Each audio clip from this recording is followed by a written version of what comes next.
అందరికీ నమస్కారం. నాగర్ కర్నూలు జిల్లా కుంబెర గ్రామంలో 2 నెలల పసిబిడ్డను హత్య చేసి ఈ రోజుకి 6 రోజులు గడిచినప్పటికీ పోలీసు ఉన్నతాధికారులు కానీ ప్రభుత్వం నుంచి కానీ బాధితులకు న్యాయం చేసే పద్ధతుల్లో ఏ రకమైనటువంటి స్పందన కనిపించకపోవటం చాలా దుర్మార్గమైనటువంటి చర్య. మరొక వైపున బాధితులకు అన్యాయం చేస్తూ హంతకులను రక్షించే పద్ధతులలో పోలీసులు వ్యవహరిస్తున్న తీరు పౌర సమాజం, ప్రజా సంఘాలు అందరూ కూడా ఖండించాల్సినటువంటి విషయం. నాగర్ కర్నూలు జిల్లా కూతవేటు దూరంలో 10 కిలోమీటర్ల దూరంలో కుంబెర గ్రామంలో మల్లన్న జాతర సందర్భంగా జరిగినటువంటి ఈ ఘాతుకం అనేటువంటిది మొత్తం పౌర సమాజం, ప్రజలందరూ కూడా తీవ్రమైనటువంటి ఆవేదనకు, ఆగ్రహానికి గురయ్యేటువంటి పరిస్థితి ఉంది. ఒక మానవ మృగాల్లాగా అమానవీయ పద్ధతులలో అమానుషంగా ఒక కర్కోటకుల్లాగా మారి ఆ పసిగుడ్డును చిదిమేసినటువంటి స్థితి చూస్తూ ఉంటే అందరి మనసు కరిగిపోతున్నటువంటి పరిస్థితి ఉంది. అందరూ హృదయాలు చలిస్తున్నటువంటి పరిస్థితి ఉంది.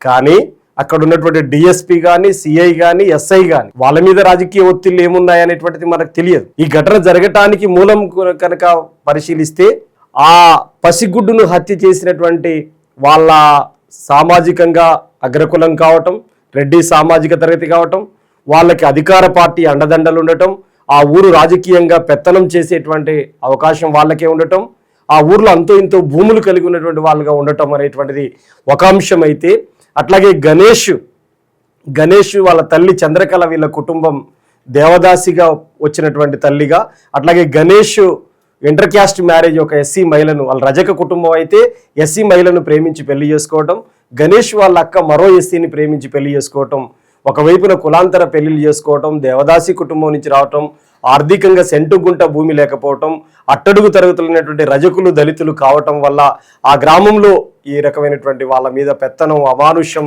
కులవృక్షాన్ని కూడా వాళ్ళపైన పాటించడం జరిగింది. దేవుని గుడి దైవ దర్శనానికి వెళ్ళటానికి మాకెందుకు అడ్డు? ఎందుకంటే ఆ గుడికి అనేక రకాల సేవలు చేసినటువంటి సామాజిక తరగతి నుంచి వచ్చినటువంటి వాళ్ళం.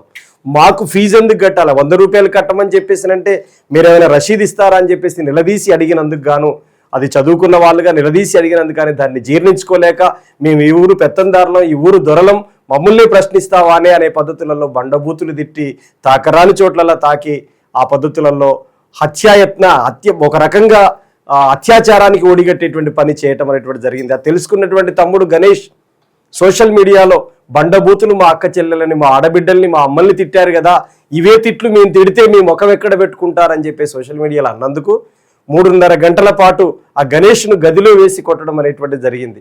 నా కొడుకును కొట్టకండి అని చెప్పేసి చంద్రకళ అడ్డుపోతే ఆ చంద్రకళను కూడా ఆ దాడి చేసి ఆమెని తన్నటం అనేటువంటిది జరిగింది.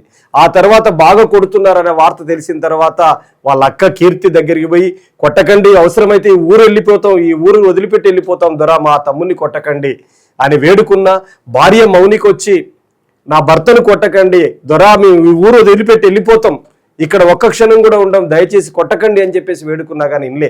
చివరికి తన పసిగుడ్డు 2 నెలల పసిబిడ్డను పట్టుకొని నా బిడ్డ ముఖం చూసైనా కనీసం నా భర్తను కొట్టకండి అని అంటే బిడ్డను ఫుట్బాల్ తన్నినట్టు తంతే పోయి ఎక్కడో పడ్డటువంటి పరిస్థితి ఉంది. చివరికి తొక్కీసలాటలో ఆ బిడ్డ చనిపోవటం అనేది జరిగింది. దైవ దర్శనం చేసుకోవడమే నేరమా? వీళ్ళు వీరు చేసినటువంటి పాపం ఏమిటి? ఆ దేవుడి గుడి అనేటువంటిది వాళ్ళ సొత్తా? దేవుడి దగ్గర దేవుడు అందరినీ పుట్టించిన వాడే అని చెప్పేసి నమ్ముతున్నటువంటి ప్రజల్లో మరి ఆ దేవుడు అనేటువంటి వాళ్ళు కూడా ఒక సామాజిక తరగతికి చెందినవాడు ఎలా అవుతాడు? దేవుడి దగ్గరికి అందరూ పోవటానికి అవకాశం ఉంటుంది కదా.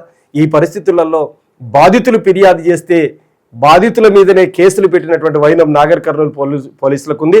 ఇది సీఎం సొంత జిల్లాగా ఉండటం, సీఎం గారు ఏమాత్రం నోరు విప్పకపోవటం, వాళ్ళు ఉన్నటువంటి సామాజిక తరగతి అందరూ కూడా వాళ్ళే కావటంతో ఏమాత్రం పట్టించినటువంటి రాజ్యాంగం మీద, చట్టం మీద ప్రమాణం చేసినటువంటి వాళ్ళు చట్టబద్ధంగా చిత్తశుద్ధితోటి పారదర్శకంగా అమలు జరగాల్సినటువంటి పోలీసుల పాత్ర, ప్రేక్షక పాత్రే ఉంది.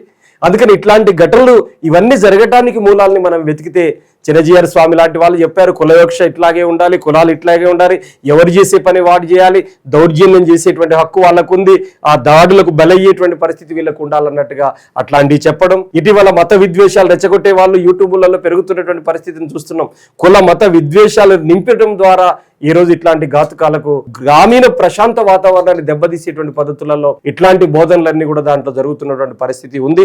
అందుకనే ఆ బాధిత కుటుంబానికి పోయినటువంటి పసిగుడ్డుని తిరిగి తీసుకురాలేం, కానీ బాధితులకు న్యాయం చేసేటువంటి ప్రభుత్వం వైపు నుంచి జరగాలి. ముందుగా ఈ హత్యలో పాల్గొన్నటువంటి 8 మందిని తక్షణమే రిమాండ్ చేయాలి. కేవలం 3 మాత్రమే అరెస్ట్ చేసి ఒకరిని అబ్స్కానింగ్ చూపిస్తున్నారు. మిగతా 4 వివరాలు ఏమి పోలీసులు తెలియజేయట్లేదు. కాబట్టి 8 మందిని తక్షణమే అరెస్ట్ చేసి రిమాండ్కు పంపాలి. అట్లాగే వాళ్ళ మీద అటెంప్ట్ టు మర్డర్ కేసు మాత్రమే పెట్టారు. బిడ్డ చనిపోయిన తర్వాత హత్యానేరం కింద 103 సెక్షన్ కింద పెట్టి హత్యానేరం కింద నమోదు చేయాలి.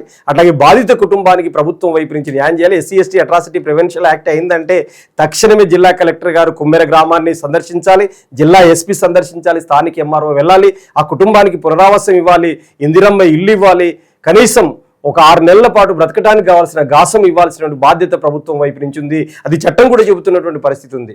అట్లాగే కనీసం ఒక 5 ఎకరాల భూమి ఇవ్వాలి, ప్రభుత్వ ఉద్యోగం ఇవ్వాలి, ఇందిరమ్మ ఇల్లు ఇవ్వాలి.